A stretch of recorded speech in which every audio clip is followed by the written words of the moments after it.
مگر ایسا حافظہ، ایسی روانی کبھی دیکھنے میں نہیں آئی تھی۔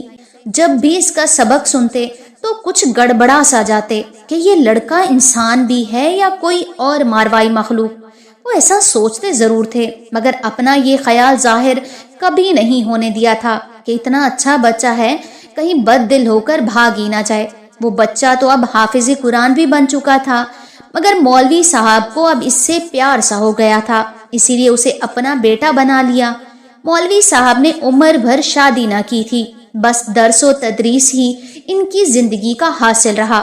ایک رات مولوی جی جب کسی کا نکاح پڑھوا کر لوٹے تو زیادہ مرغ کھانا کھانے کی وجہ سے پیٹ میں تکلیف سی محسوس ہوئی۔ بدہضمی کی وجہ سے وہ صرف ہینگ کوٹ کر پھانک لیتے تھے اور پھر تھوڑی دیر بعد پھلے چنگے ہو جاتے تھے، مگر آج وہ ہینگ ختم ہو چکی تھی اور دوبارہ منگوانے کا موقع ہی نہ مل سکا۔ سارے لڑکے سو چکے تھے، مگر معراج الدین معمول کے مطابق جاگ رہا تھا اور عبادت الہی میں مشغول تھا۔ مولوی صاحب نے کہا، مجھے کہیں سے ذرا کوئی ہینگ لا دے، کوئی سنتا ہے یا نہیں؟ ہائے میرے اللہ! معراج الدین نے سوچا، استاد صاحب تو تکلیف میں ہیں اور اگر ان کی بروقت مدد نہ کی تو شاید اللہ تعالیٰ میری عبادت ہی نہ قبول فرمائے۔ ادھر سارے شاگرد ہی سو رہے تھے، اتنی رات گئے کون اپنی نیند خراب کرے اتنے ٹھنڈے موسم میں؟ مگر معراج الدین ہمیشہ کی طرح خدمت کے لیے تیار، جائے نماز لپیٹ کر تاک میں دھری اور مولوی جی کے سر پر جا کھڑا ہوا۔ مولوی جی، میں لا دوں آپ کو ہینگ؟ مجھے پتا ہے ہینگ کہاں ملتی ہے۔ تم کیسے لاؤ گے؟ اتنے ذرا سے تو ہو تم۔ کیا تمہیں اندھیر سے ڈر نہیں لگتا؟ رات بھی اتنی ہے اور سردی بھی ہے۔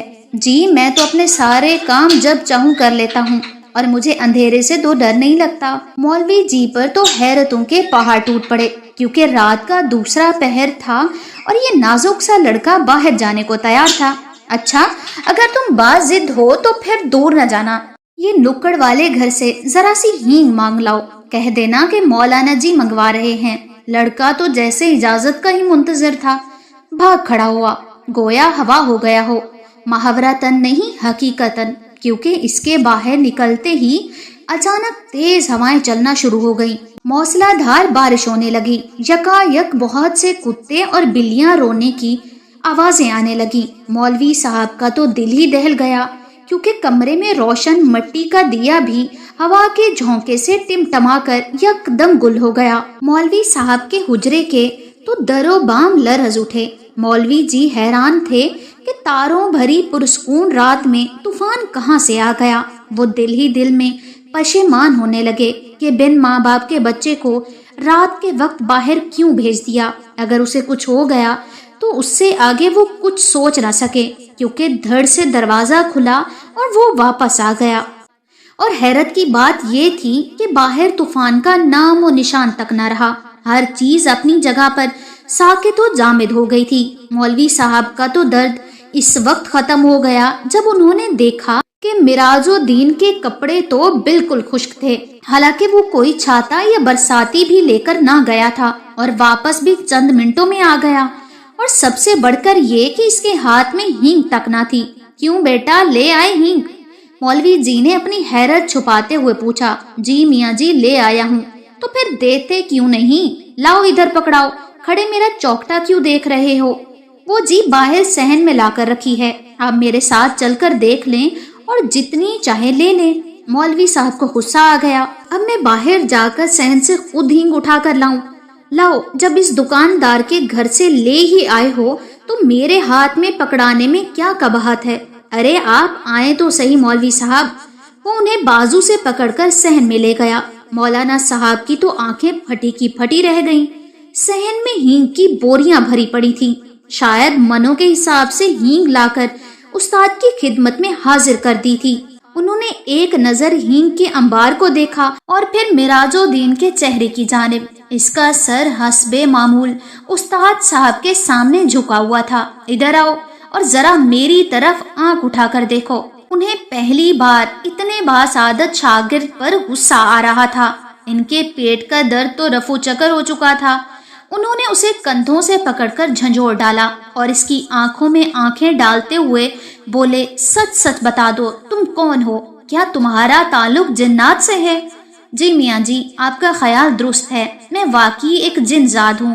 اس کا سر استاد کے قدموں پر تھا اور زاروں قطار رو رہا تھا اور برابر معافی کی درخواست کر رہا تھا۔ مولوی صاحب نے پیار سے اس کا سر اپنے قدموں سے ہٹایا اور اسے گلے لگا لیا۔ جب اسے کچھ ڈھارس ہوئی تو اس نے بتایا، اس نیم کے پیڑ پر جس کے نیچے سارے بچے بیٹھ کر قرآن پاک پڑھتے ہیں، میرا بسیرا ہے۔ میں روزانہ قرآن پاک کی تلاوت سنا کرتا تھا۔ تب میرا بھی دل چاہا کہ آپ کی شاگردی میں آؤں، اور مولوی صاحب جو باغور اس کی بات سن رہے تھے یکا یک جیسے ہوش میں آ گئے۔ اچھا، تو اب تمہارا مقصد پورا ہو چکا ہے، قرآن پاک کے حافظ بن چکے ہو۔ بے شک تم نے آج تک مجھے کوئی شکایت کا موقع نہیں دیا، مگر مجھے خدشہ ہے کہ اگر کسی دن تمہیں کسی بات پر غصہ آ گیا اور انجانے میں تم نے اپنی طاقت کا مظاہرہ کر دیا تو تب کیا ہوگا؟ بہتر ہے کہ اب تم چھٹی کرو اور اپنی دنیا میں لوٹ جاؤ، کبھی نہ آنے کے لیے۔ اور اگر تم نے میری بات نہ مانی تو میں تمہیں بوتل میں بند کر کے زمین میں گاڑ دوں گا، سمجھے تم؟ مولانا صاحب کی ڈانٹ سن کر وہ باقاعدہ ہچکیاں لے کر رونے لگا اور بولا کہ جس استاد صاحب نے اسے علم سکھایا وہ ان کی جی بھر کے خدمت بھی نہ کر سکے گا، اس بات کے لیے وہ زندگی بھر شرمسار رہے گا۔ مولوی صاحب نے اسے تسلی دی اور کہا کہ انہوں نے اپنا حق اس پر معاف کیا، اسی لیے اب وہ سیدھا اپنی دنیا میں لوٹ جائے۔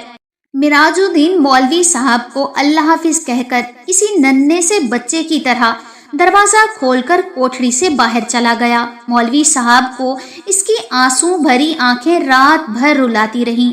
مولوی صاحب کی ہدایت پر ہمیشہ کے لیے لوٹ جانے سے پہلے اس نے ہینگ بھی واپس گودام میں پہنچا دی۔ اس قصے کو ایک لمبا عرصہ ہو گیا اور مولوی جی سمیت سب لوگ اسے بھول گئے، کیونکہ وہ جن ذات دوبارہ کبھی لوٹ کر نہ آیا۔ مولوی صاحب تعویذ گنڈے کے بھی ماہر تھے۔ اکثر گاؤں کے نوجوان لڑکیوں پر جب کبھی دورہ وغیرہ پڑتا اور ماں باپ جن بھوت وغیرہ کی کارستانیاں سمجھتے، اسی شام بھی ایک ایسی ہی لڑکی کو ان کے پاس لایا گیا۔ وہ بن جل کی مچھلی کی طرح تڑپ رہی تھی اور بار بار سر پٹک رہی تھی۔ اس کی آنکھیں انگاروں کی طرح سرخ ہو رہی تھی، بال بکھرے ہوئے تھے۔ وہ عام لڑکیوں سے مختلف نظر آئی۔ انہوں نے اس پر کچھ پڑھ کر پھونکا اور اپنا عمل جاری رکھا۔ مولوی صاحب کچھ دیر تک پڑھتے رہے اور پھر وہ یکا یک چیخ پڑے، مراج الدین تم تو اپنی دنیا میں واپس نہیں گئے؟ کیا تم نے اپنا وعدہ بھلا دیا اور یہ بھی بھول گئے کہ استاد کی نافرمانی کتنا بڑا گناہ ہے؟ تم مسلمان جنزاد ہو، عبادت گزار ہو، پھر تم اس لڑکی کے اوپر کیوں قابض ہو گئے ہو؟ اب تو میں یقیناً تمہیں اس کی سخت سزا دوں گا۔